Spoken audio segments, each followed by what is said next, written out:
Rockstar সিনেমাতে AI ব্যবহার করা হয়েছে। রকস্টার সিনেমা ফ্লপ হবে, রকস্টার সিনেমা জঘন্য হবে, কেন একটা সিনেমাতে এআই ব্যবহার করতে হবে? তো গাইস, বর্তমান সময়ে সবচেয়ে বেশি কন্ট্রোভার্সিয়াল টপিক হচ্ছে রকস্টার সিনেমার টিজারে ব্যবহার করা এআই। আজকের ভিডিওতে আমিও সেই ব্যাপারটা নিয়ে কথা বলবো, তাই ভিডিও শেষ পর্যন্ত অবশ্যই দেখবেন। পিন কমেন্টে আমার ফেসবুক পেজের লিঙ্ক দেওয়া থাকবে, অবশ্যই ফলো করতে ভুলবেন না।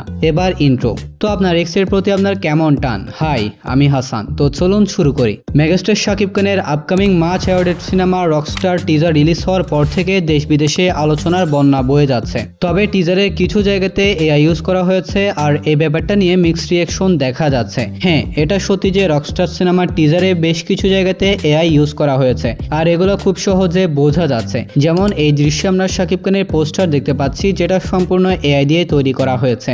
আপনি যদি এখানে শাকিব খানের গলার দিকে খেয়াল করেন, তাহলে শাকিব খানের গলা কিন্তু অতটাও লম্বা না যতটা এখানে দেখা যাচ্ছে। এছাড়া ফেসটা একটু জুম করলে বোঝা যাচ্ছে এটা এআই দিয়ে তৈরি করা হয়েছে। যদিও আমি টিজার রিভিউ করার সময় এই ব্যাপারগুলো খেয়াল করি নাই, কারণ টিজারে এই ব্যাপারগুলোকে খুবই ফাস্ট দেখানো হয়েছে, তাই ব্যাপারগুলো অতটাও চোখে পড়ার মতন ছিল না।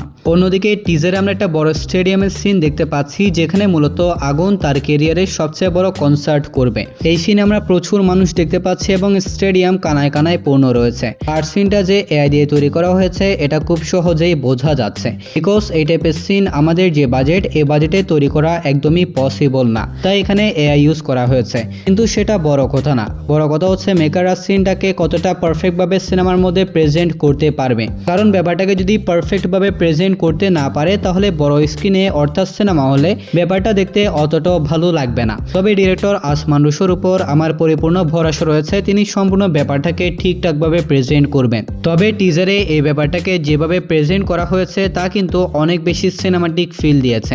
তবে কিন্তু টিজারে যে সিনটাকে ঘিরে এআই কন্ট্রোভার্সি শুরু হয়েছে, সেটা হলো এই সিন, যেখানে আমরা শাকিব খানকে দেখতে পাচ্ছি একটা ভিনটেজ গাড়ি করে কনসার্টে এন্ট্রি নিচ্ছে। তার ভক্ত যারা রয়েছে তারা ছুটে আসছে তাকে দেখার জন্য।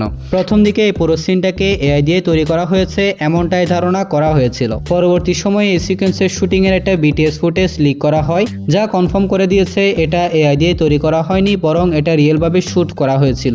কিন্তু মূল কথা হচ্ছে এখানে অনেকগুলো শটে এআই ইউজ করা হয়েছে, এবং সিনেমাটার মধ্যেও আমরা অসংখ্য জায়গাতে এআই ইউজ করতে দেখতে পারবো। তাতে কি এমন হয়েছে? বর্তমান সময়ে কম বেশি সব সিনেমাতে এআই ইউজ করা হয়ে থাকে, কিন্তু আমরা বাঙালিরা শাকিব খানের রকস্টার সিনেমার টিজারে যে এআই ইউজ করা হয়েছে এই ব্যাপারটাকে অনেক বেশি সিরিয়াসলি নিয়ে ফেলেছি, যা আমাদের একদমই উচিত হয় নাই।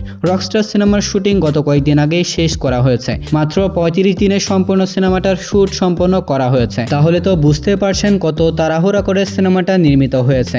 আর এই সিনেমা যে জনরার উপর বেস্ট করে নির্মাণ করা হচ্ছে, তাতে অবশ্যই এআই ইউজ করতে হবে, কারণ এআই ইউজ করা ছাড়া মেকারদের অন্য কোনো অপশন নাই। সময় সংক্ষিপ্ত, বাজেট সীমিত, যার কারণে কাজ পারফেক্ট ভাবে শেষ করতে হলে এআই ব্যবহার করতে হবে, এটা স্বাভাবিক। আর এটা নিয়ে তো সমালোচনা করার মতো কিছু নাই। যে ক্রিয়েটর এটা নিয়ে কথা বলেছে তিনি তো ভুল কিছু বলেন নাই। উল্টো সিনেমা টিম এই ব্যাপারটা নিয়ে এখন আরো বেশি সচেতন হবে। যেহেতু এআই নিয়ে এত কিছু হয়ে গিয়েছে, তাই মেকাররা এবার সিনেমাটার মধ্যে যে জায়গাগুলোতে এআই ব্যবহার করেছে ওই জায়গাগুলো আরো ভালোভাবে পর্যবেক্ষণ করবে, যাতে করে সিনেমাটার মধ্যে আমরা এআই এর পারফেক্ট ইউজ দেখতে পারবো। তো শেষ কথা এটাই যে টিজার ট্রেলার আসলে এরকম আলোচনা সমালোচনা হওয়া উচিত, এতে করে সিনেমা টিম সচেতন হয়, আউটপুট ভালো আসে। আশা করি সম্পূর্ণ টিজারটার মধ্যে আমরা এআই এর পারফেক্ট ইউজ দেখতে পারবো। সো আশা করছি ব্যাপারটা বুঝতে পেরেছেন। যদি আমার কথায় কোনো ভুল থাকে অবশ্যই আমাকে সংশোধন করে দিবেন। ভিডিও ভালো লাগলে ভিডিওতে লাইক এন্ড চ্যানেলটা সাবস্ক্রাইব করতে ভুলবেন না। তাহলে দেখা হবে পরবর্তী আরো একটি ভিডিওতে। ততক্ষণ ভালো থাকবেন, সুস্থ থাকবেন, টেক কেয়ার, আল্লাহ হাফিজ।